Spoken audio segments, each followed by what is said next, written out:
Friends, CM చంద్రబాబుకి ప్రమాదం, తీవ్ర ఆనందంలో పవన్ కళ్యాణ్. ఈ విషయాన్ని తెలుసుకునే ముందు వీడియో మీరు కంప్లీట్గా చూడండి.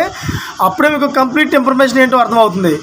అదేవిధంగా చాలామంది వీడియో చూస్తున్నారు కానీ సబ్స్క్రైబ్ కూడా మాత్రం మర్చిపోతున్నారు.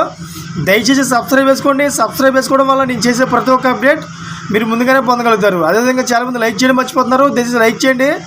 లైక్ చేయడం వల్ల ఇన్ఫర్మేషన్ అనేది మనం చాలామందికి రీచ్ చేసే వాళ్ళు అవుతాం. ఇంకా లేట్ చేయకుండా వీడియోకి వెళ్ళిపోతాం. ఫ్రెండ్స్, ఇటీవల ఆంధ్రప్రదేశ్ అసెంబ్లీ పార్లమెంట్ ఎన్నికల్లో జనసేన పార్టీ 100% విజయాలను సొంతం చేసుకునే రికార్డును సృష్టించిన సంగతి అందరికీ తెలిసిందే. ఈ క్రమంలో ఆ పార్టీ చేపట్టిన క్రియాశీలక సభ్యత్వానికి మంచి ఆదరణ లభించింది. ఏకంగా 10 లక్షల మంది 500 చొప్పున చెల్లించి క్రియాశీలక సభ్యత్వాన్ని తీసుకున్నారు. దీంతో క్రియాశీలక కార్యకర్తల సభ్యత్వ నమోదుకు గడువు మరింత పొడిగించారు.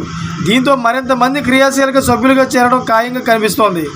అయితే మరోవైపు ఉభయ గోదావరి జిల్లాలో వైసీపీ నేతలు జనసేన పార్టీ వైపు చూస్తున్నారని టాక్ నడిపిస్తోంది. అయితే పవన్ కళ్యాణ్ను తిట్టడం ద్వారా తాము నష్టపోయామని వైసీపీ నేతలు బహిరంగానే అంగీకరిస్తున్నారు.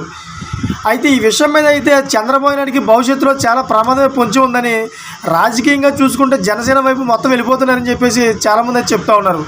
అదేవిధంగా రాజమండ్రి మాజీ ఎంపీ మార్గాని భరత్, ధర్మవరం మాజీ ఎమ్మెల్యే కేతిరెడ్డి వెంకటరామరెడ్డి ఇదే విషయాన్ని ఒప్పుకున్నారు.